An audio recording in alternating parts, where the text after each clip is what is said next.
It is a well-known fact that some sort of schooling is required for all U.S. citizen children. Medical doctor John J. Rady said, "Musicians are constantly making decisions based on tempo, tone, style, phrasing, and feeling, training their brains to be incredibly good at organizing and conducting multiple activities at once. Learning music in such a convenient setting as public schools has many positive long-term effects." I am speaking to endorse the public education, music education in public schools. Music has many effects in brain development, success in school, and success in society. In the University of Montreal, they found that when a musician is playing, all 4 cortex lobes are engaged. This increased activity allows for a higher level of attentiveness, which in turn creates focus in the student long after the music has stopped playing. The corpus callosum, or connections between the right and left hemispheres of the brain, are increased, which lead to better reasoning and logic skills, which help in later studies of math and science. As a student listens to music as they are learning to play, instinctively they start moving, like dancing, and maybe tapping their foot to the beat. This allows for a student to gain better body control. Then, as a student learns to read and play music at the same time, the brain increases its capacity for hand-eye coordination. Memory is increased by the increasing numbers of connections between the hemispheres of the brain. And finally, the greatest advantage with brain development is that a musician gets more creativity and an expanded imagination. The biggest problem in lack of music is in our public school systems, where it should be flourishing. In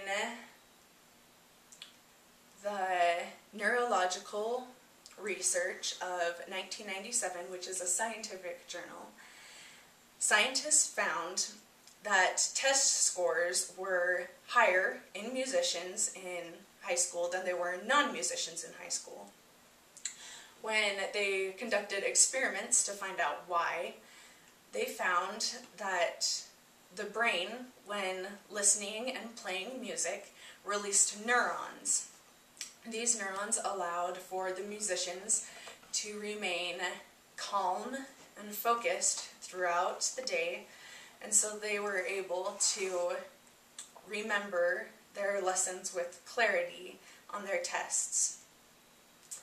Finally, when a student, a younger student, around elementary age, learns music, they are taught that in a 4/4 time signature, there are 4 beats in a measure with a quarter note getting the count. They learn that a whole note gets 4 counts, and when divided in 2, you get 2 half notes, which get 2 counts each, which are divided in turn to 2 quarter notes, which get 1 count, which are then divided into 2/8 notes. And so on and so forth into 16th notes, 32nd notes, and then it increases into many other time signatures where students learn how to do these same basic math principles, which help them as they're learning math in their studies to increase in their knowledge faster because they are already familiar with the basics from learning music.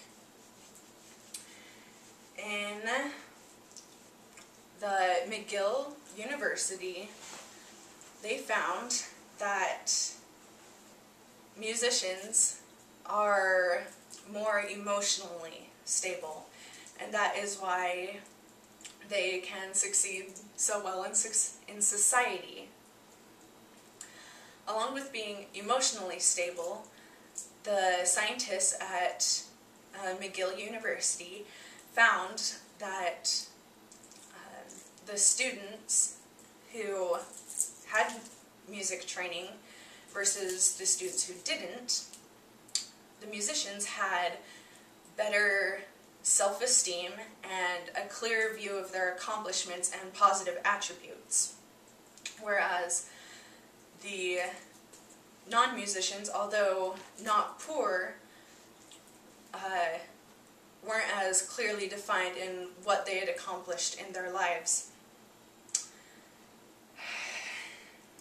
In these same series of studies, it was found that musicians have a lower chance of crime and drug and alcohol abuse in their life, and that they also are better at communicating and cooperating in a group and are ultimately more active in their communities. These students also have a chance to create lasting relationships through music. It is said that music is the universal language, and perhaps it is the most expressive, which allows for students to learn music, to meet all sorts of people from different walks of life, and to understand them through their music. I have gone through how music education can affect brain development, success in school, and success in society. Now it is time for you to write letters to your district school boards and to your newspapers and to all of your leaders to make sure that they know that you want public education to have music in it. Because after all, when music is so important to our well-being, it shouldn't be cut.